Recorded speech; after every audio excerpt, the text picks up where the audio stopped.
안녕하세요. 구남식 목사입니다. 오늘 전해드릴 본문 말씀은 여호수아서 4장 4절에서 8절까지의 말씀입니다. 여호수아가 이스라엘 자손 중에서 각 지파에 한 사람씩 준비한 그 12사람을 불러 그들에게 이르되 요단 가운데로 들어가 너희 하나님 여호와의 궤 앞으로 가서 이스라엘 자손들의 지파수대로 각기 돌 한 개씩 가져다가 어깨에 매라. 이것이 너희 중에 표징이 되리라. 후일에 너희의 자손들이 물어 이르되 이 돌들은 무슨 뜻이냐 하거든 그들에게 이르기를 요단물이 여호와의 언약궤 앞에서 끊어졌나니 곧 언약궤가 요단을 건널 때에 요단물이 끊어졌으므로 이 돌들이 이스라엘 자손에게 영원히 기념이 되리라 하라 하니라. 이스라엘 자손들이 여호수아가 명령한 대로 행하되 여호와께서 여호수아에게 이르신 대로 이스라엘 자손들의 지파의 수를 따라 요단 가운데서 돌 12를 택하여 자기들이 유숙할 곳으로 가져다가 거기에 두었더라. 우리가 잘 아는 약초 가운데 꽃말이 나를 잊지 말아라 라는 꽃이 있죠. 무슨 꽃입니까? 예, 물망초예요. 자, 이 물망초에 담긴 전설입니다. 독일의 전설에 따르면 옛날에 도나우강 가운데 있는 섬에서 아주 예쁜 꽃이 자라고 있었답니다. 이 꽃을 애인에게 꺾어주기 위해 한 청년이 그 섬까지 헤엄쳐서 갔다 그래요. 그런데 그 청년은 그 꽃을 꺾어 갖고 오다가 급류에 휘말리게 됐습니다. 아뿔싸! 바로 그 장면을 강가에서 애인이 지켜보고 있는 거예요. 아주 순식간에 일어난 일입니다. 이 청년은 갖고 있던 꽃을 애인에게 던져줍니다. 그리고 외치죠. 날 잊지 말라. 이 한마디를 남기고 사라져버립니다. 그녀는 사라진 애인을 생각하면서 일생 동안 그 꽃을 몸에 지니고 살았고 그래서 꽃말이 나를 잊지 마세요 가 됐다고 합니다. 어제는 오늘을 위해 의미가 있어야 합니다. 어제의 중요한 사건이 오늘의 어떤 의미를 주지 못한다면 그 중요성은 상실하고 마는 거예요. 오늘 본문을 보면 하나님이 이스라엘 백성들에게 요단강을 건너게 하신 다음에 Forget me not, 날 잊지 말라는 교훈의 명령을 내리십니다. 이른바 12개의 돌비석을 세우라는 거예요. 이스라엘 백성 200만 명이 요단강을 기적적으로 건넜다는 사실, 물론 중요하죠. 허나 그 강을 건넌 그 자체보다도 그 사실을 기억하는 일에 더 중점을 두라는 거예요. 왜냐하면 인간은 어떤 한 가지 일을 해결하고 난 이후엔 그 다음 해야 하는 일들에 의해서 쫓기고 맙니다. 그 바람에 하나님이 주신 은혜를 다 까먹는 성질이 있어요. 그래서 하나님은 여호수아에게 이스라엘 각 지파에서 12사람의 대표를 뽑아 돌을 한 개씩 취해 기념비를 세우라 명령하십니다. 사실 이스라엘 백성들은 요단강을 건너게 되면 더 바빠지게 돼요. 왜냐하면 이제부터 가나안 족속들과의 본격적인 싸움이 시작이 되는 거예요. 그러나 하나님은 이스라엘 자손들이 앞으로 전진하는 것보다는 하나님의 능력으로 요단강을 건넜다는 사실을 잊지를 않기를 원하셨습니다. 이른바 영적 기억 상실증에 걸리지 말라는 거예요. 그러려면 과거에 하나님이 나에게 주신 그 은혜를 기억하는 표시를 남겨놔야 합니다. 그때 그 당시엔 도무지 내 힘으로는 감당할 수가 없었어요. 그런데 하나님의 도우심으로 해결되었던 많은 일들이 있었습니다. 그걸 일일이 다 기억할 수 있겠나요? 있다면 그 사람은 영적으로 참으로 부유한 사람인 거예요. 이스라엘 백성들아, 나를 잊지 말아라. 도대체 이 12의 돌비를 보면서 뭘 잊지 말라고 하시는 겁니까? 첫째, 나는 시작과 끝의 주체가 되는 하나님이시라는 거예요. 너희들이 요단강을 건넜지? 이걸 꼭 잊지 말아라. 앞으로 있을 모든 가나안 생활도 이와 같은 방식으로 감당케 해주시겠다고 하는 약속인 겁니다. 본문 22절에서 24절까지 보면 이스라엘 백성은 드디어 요단강을 기적적으로 건넜습니다. 감격스러웠어요. 믿지 못할 사실입니다. 꿈에 그리던 가나안 땅을 드디어 들어가게 되는 거예요. 너무나 황홀한 나머지 오늘 본문을 보면 요단강물이 흘러내려오다가 멈추게 됩니다. 40년 전 홍해가 갈라져 육지가 됐던 것처럼 이번에는 요단강이 멈춰선 거예요. 자, 이스라엘 백성들이 감격과 흥분으로 요단강을 건너고 있어요. 바로 그때 하나님은 그들에게 당부하십니다. 요단강을 건너는 기적을 기념하는 돌비를 세워라. 특히 9절부터 그 내용이 좀 더 구체적으로 설명이 되어 있는데, 하나는 요단강이 갈라져 마른 땅이 되어 있는 그 한복판에다가 12개의 돌비를 세우라 그랬고요. 또 하나는 20절에 이스라엘이 가나안에 들어간 그 초입인 길갈에 똑같은 기념비를 세우라 그랬습니다. 그러니까 강 가운데 기념비와 강 밖의 기념비를 똑같이 12씩 세우라는 거예요. 도대체 하나님께서 이러시는 이유가 뭘까요? 시작이 반이라 그랬습니다. 강을 건넜다고 모든 게 끝이 아니다. 안심하기는 아직 이르다. 이제부터 시작이다. 앞으로 여리고성을 점령하고 아이성을 점령하고 가나안 족속들과 수없는 전쟁을 치러야 한다. 그럼 끝은 어딘가요? 끝은 이스라엘 백성들이 가나안의 이방 족속을 완전히 몰아내는 거예요. 그리고 그곳에 완전한 하나님의 나라를 세울 때까지인 겁니다. 두 번째로, 하나님이 택하신 백성은 반드시 구원하시고 축복해 주신다는 거예요. 다시 말해 나는 구원의 하나님이라는 걸 알려주고 계시는 겁니다. 인간이 인간을 구원한다는 건 지극히 오만한 자가 하는 말인 거예요. 인간은 결코 인간을 구원할 수 없어요. 우리 죄를 사하시고 우리를 구원하시는 분은 오직 주님 한 분밖에는 없는 겁니다. 이 구원이란 하나님의 은혜로 주어지시는 선물이에요. 우리가 자격이 있어서 주어지는 게 아닙니다. 다만 우리를 긍휼히 여기셔서 우리를 지명하셔서 불러주신 게 바로 구원의 은총인 겁니다.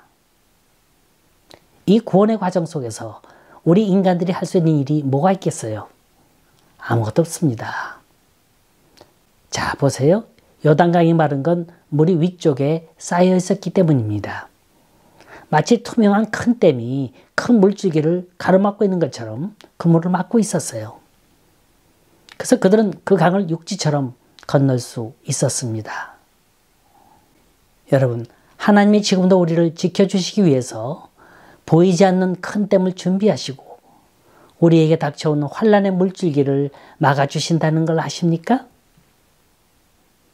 정말로 우리가 하나님의 은혜를 체험하는 신앙인이라면 그걸 영적인 눈으로 떠서 보게 만드십니다. 꼭 요단강을 건너고 홍해를 건너야 산신앙의 체험이 아닌 겁니다. 우린 시시때때로 하나님의 은총의 손길을 느낄 수 있어야 합니다. 어느 분이 나에게 패션 오브 크라이스트 영화의 주연 배우였던 짐 카비절의 놀라운 간증이 담길 동영상을 보내주셨어요. 이걸 보면서 전 참 많은 은혜를 받았습니다. 이 짐 카비넬의 이니셜이 JC예요. 예수님의 이니셜도 역시 JC입니다. 그리고 당시 이 사람의 실제 나이가 33살이었답니다. 이 사람은 이 영화에서 예수님 역을 맡아달라는 말을 듣고 무척 놀랐답니다. 나는 그럴 만한 자격이 없는 사람인데. 자, 이 사람의 간증의 내용 중 하이라이트 되는 부분만 옮깁니다. 이 사람이 처음에 멜 깁슨 감독으로부터 대본을 받아보니까 모든 게 성경대로였답니다. 그래서 매력을 느꼈다는 거예요. 그러면서 그의 머리를 때리면서 떠오르는 말이 있었는데, 사람들은 모두들 부활을 원하지만 고통은 원치 않는다는 거예요. 고통 없이 금메달을 딸 수 있습니까? 이 사람은 영화 촬영에 임하면서 모든 희생과 고통을 초월할 수 있기를 바랬답니다. 기왕 할 거라면 대충 하고 싶지가 않았다는 거예요. 정말로 이 영화는 촬영 시작부터 고통이 따랐습니다. 먼저 그의 어깨가 탈골이 됐어요. 그때 그의 머릿속엔 주님, 전 그냥 연기자일 뿐입니다. 지금 연기하고 있는 거예요. 주님에 대한 영화를 만들고 있는데 마귀의 공격을 막아주셔야죠. 왜 저를 이토록 해하도록 내버려 주십니까? 그렇게 속으로 뇌까렸대요. 근데 연기를 하는 동안에 이 사람은 점점 예수 그리스도가 되어가고 있었답니다. 사람들이 그의 연기를 통해 보는 시선이 곧 그를 통해서 예수님의 모습을 보는 것 같았다고 합니다. 특히 주목할 만한 사실은 영화에 보면 채찍을 맞는 장면이 나오지 않습니까? 그런데 이 장면에서 실수로 맞아서 30cm 이상 등이 찢어졌다 그래요. 또 십자가를 지는 장면에서 어깨가 탈골됐고요. 십자가 위의 장면에선 그가 원래 95kg이었는데 그 당시엔 75kg밖에 안 나갔다는 겁니다. 너무 아파서 계속 토하고 양쪽 폐 모두에 물이 찼답니다. 폐렴에 걸린 거예요. 촬영이 다 끝난 다음 그는 심장 수술도 받아야 했습니다. 그리고 마지막 장면을 찍을 때는 벼락까지도 맞았다는 거예요. 그러면서 하는 말이 진정한 그리스도인이 되길 원하신다면 각오하시라는 거예요. 나는 이 영화의 주연을 맡을 자격이 없는 죄인이라고 생각했는데 가장 친한 친구가 이런 말을 하더랍니다. 하나님은 항상 최고만 사용하시지 않는다. 하나님은 널 선택하셨으니 순종하라. 그는 영화를 찍는 순간 내내 그만의 아주 깊은 세계에 빠져 있었답니다. 그러면서 기도했고 진짜 예수님처럼 살기로 노력했답니다. 그가 이 영화를 찍으면서 예수님을 만난 건 기도를 통해서였습니다. 매일 기도하고 금식을 했는데 이 금식이라는 게 아주 자연스럽게 이루어지더라는 거예요. 너무 아파서 먹지 못했다는 거예요. 십자가 위에 달릴 때 그의 몸은 푸른색이었대요. 분장할 필요가 없었답니다. 십자가에 묶여 있을 땐 왼쪽 어깨가 너무 아팠대요. 나중엔 너무 아프다 못해 감각이 없더랍니다. 뿐만 아니라 심장이 이상이 온 거예요. 의사가 놀라서 달려와 청지기를 대보니까 생명에도 위험이 있다는 겁니다. 자칫 잘못하면 죽을 수도 있다는 거예요. 그래서 멜 깁슨 감독이 물었대요. 정말로 계속 촬영을 할 수 있겠느냐고. 자, 이 사람의 대답을 보세요. 이건 하나님과 나와의 문제니까 계속 갑시다. 저는 한 번이라도 제가 좋은 크리스찬이라 생각한 적이 없었거든요. 만일 내가 이 영화를 찍다가 죽으면 많은 사람들이 하나님께로 돌아오지 않겠는가? 그런 생각이 들더래요. 참 이 사람 복 많은 사람이에요. 하나님이 선택한 사람이란 생각이 듭니다. 여러분, 구원의 은혜라는 건요, 하나님이 주셔야 하는 거예요. 사실 여호수아와 이스라엘 백성들이 하나님 앞에서 이렇게 큰 복을 받을 이유는 없습니다. 그런데 그들에겐 단순히 하나님을 의지하고픈 마음이 있었다는 거예요. 그들에겐 선택의 여지가 없었어요. 그저 하나님 말씀을 의지하고 그 말씀이 시키는 대로 따라했을 뿐입니다. 그런데 그 속에서 생각지도 않은 기적을 체험케 하셨습니다. 14절에 보면 여호와께서 모든 이스라엘의 목전에서 여호수아를 크게 하셨다는 말이 나와요. 이건 분명히 강조하는 말씀입니다. 정말로 여호수아가 위대해서가 아니에요.